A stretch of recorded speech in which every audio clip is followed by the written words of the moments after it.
संतान में माता पिता दोनों के गुणसूत्र होते हैं। उनके गुणों की छाप भी होती है। लेकिन जब वही संतान कोई गलत काम करती है तो दोष किसे दिया जाता है? माता को, पिता को या संतान को?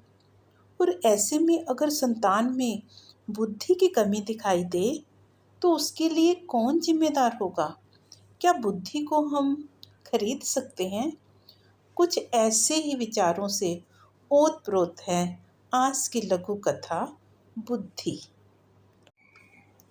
तुम्हारे बेटे में बिल्कुल भी बुद्धि नहीं है। 13 वर्ष का हो गया फिर भी छोटे छोटे काम ठीक से नहीं कर पाता। रतन का यह वाक्य सुनते सुनते जानकी के कान अभ्यस्त हो चुके थे। लेकिन आज यह बात उसके मन में गहरे उतर गई। वह मन ही मन सोचने लगी, काश जिस प्रकार हम अन्य वस्तुओं को बाजार से खरीदते हैं और बच्चों की हर मांग को पूरा करते हैं, क्या मैं बुद्धि भी बाजार से खरीद पाऊं और रतन की इन बातों का जवाब भी दे पाऊं? फिर अचानक उसके मन में प्रश्न उठा, क्या सचमुच सूक्ष्म में बुद्धि की कमी है या मैंने ही उसकी बुद्धि को विकसित होने का अवसर नहीं दिया? स्मृतियों के पन्ने खुलने लगे। सक्षम जब छोटा था तब उसका हर काम मैं स्वयं ही कर देती थी। बस्ता लगाना, यूनिफॉर्म निकालना, जूते संभालना, खिलौने समेटना, यहाँ तक कि उसकी छोटी छोटी भूलों को भी यह कहकर टाल देती थी कि अभी तो बच्चा है।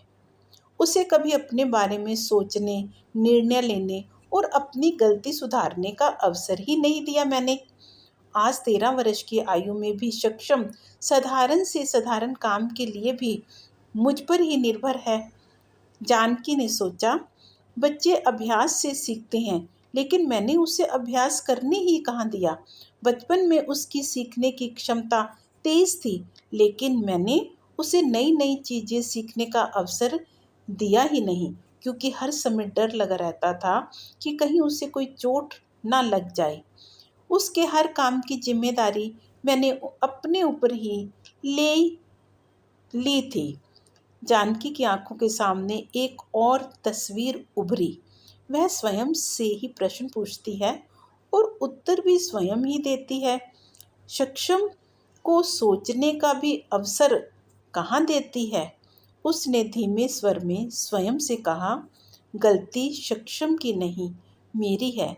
मैंने उसे हर सुविधा दी, लेकिन संघर्ष करना नहीं सिखाया। मैंने उसके रास्ते की मुश्किलें हटा दी, लेकिन उन मुश्किलों से जो सीखने का अवसर मिलना था वह तो छीन लिया। जानकी की आंखें नम हो गई। आज उसे पहली बार समझ आया कि बुद्धि केवल जन्म से मिली कोई स्थिर वस्तु नहीं है। उसके विकास के लिए अवसर, अभ्यास, अनुभव और जिम्मेदारियों का मूल्य भी चुकाना पड़ता है। जिस बच्चे का हर काम उसके माता पिता कर देते हैं, उसकी क्षमता कहाँ बढ़ती है? वो तो ज़्यादा से ज़्यादा निर्भर होता जाता है।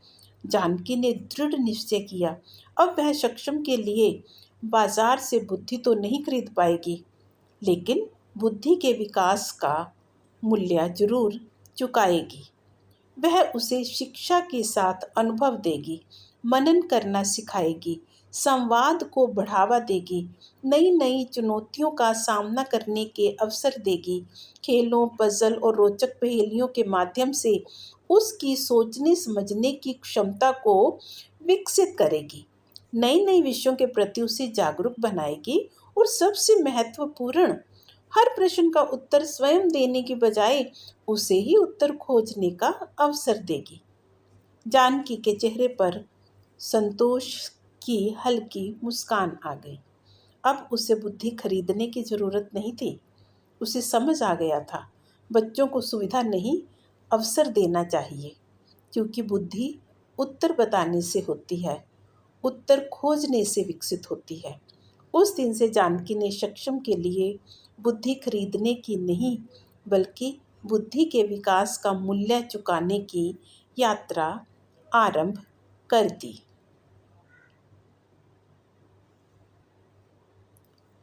तो आप बताइए कि क्या इस कहानी का जो जानकी ने समाधान ढूंढा वो सही था या नहीं। नमस्कार।